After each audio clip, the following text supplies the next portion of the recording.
Hi guys, this is Calvin Jan of Tana and you're watching D Sports TV. What is up mga Lodi? Welcome back to our channel kung saan hatid namin ang pinakabagong balita sa mundo ng basketball. Today may isang exciting na balita tayo na siguradong ikakatuwa ng lahat ng fans ng Gomez Deliano Brothers. Tama ang narinig nyo, Javi Gomez Deliano ay sasali na rin sa Korean Basketball League at magkakasama na sila ng kanyang kapatid na si Juan sa Korea.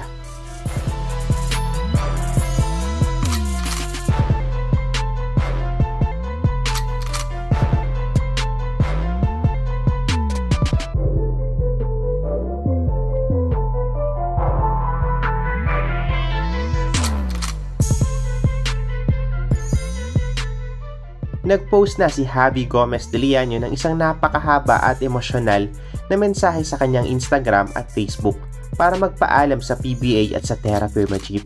Siya ang tumulong sa team na makarating sa playoffs pagkatapos ng 8 taon sa Philippine Cup. Kita nyo naman ang galing ni Javi sa Terra Firma. Nag-average ito ng 15.8 points, 5.9 rebounds at 2 assists per game sa kanyang final season. Kaya naman sobrang daming fans ang nalungkot sa kanyang pag-alis, pero guess what? Mas exciting na ngayon at dahil maglalaro na siya sa KBL. According to Terra Firma Governor Bobby Rosales, Javi is exploring to play overseas. Confirm na rin ito ng mga sources na sa KBL na nga siya pupunta. Ang tanong, saang team kaya siya maglalaro?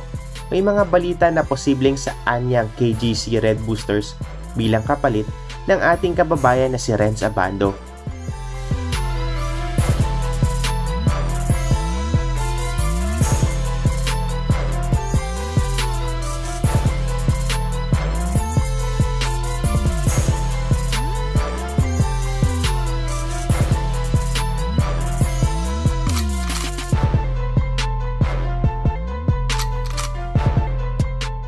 Excited na ba kayo makita ang Gomez Deliano Brothers sa KBL? Ano kaya magiging impact ni Javi sa liga? I-comment nyo na ang inyong mga prediction sa baba at pag-usapan natin yan mga Lodi. Mabalikan lang natin ang journey ni Javi Gomez Deliano.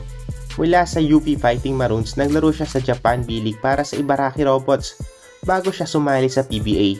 Na-drop siya ng Barangay Ginebra bilang number 8 pick pero na-trade din agad ito sa Terra Firma. Dito, talagang nag-shine siya bilang isa sa mga pinaka-dependable na players ng koponan. Mga Lodi, anong masasabi nyo sa bagong kabanata na ito sa karir ni Javi?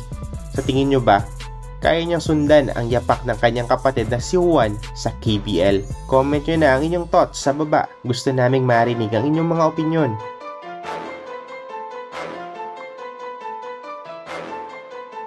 That's it for today mga Lodi. Abangan natin ang mga susunod na balita tungkol sa karir ni Javi Gomez Deliano sa KBL.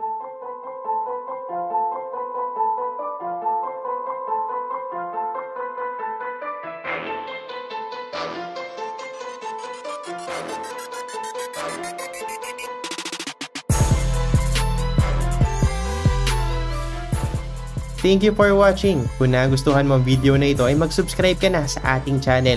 Paki-follow na rin ang ating Facebook page Utak Pilipinas. Again, this is D Sports TV. Paalam.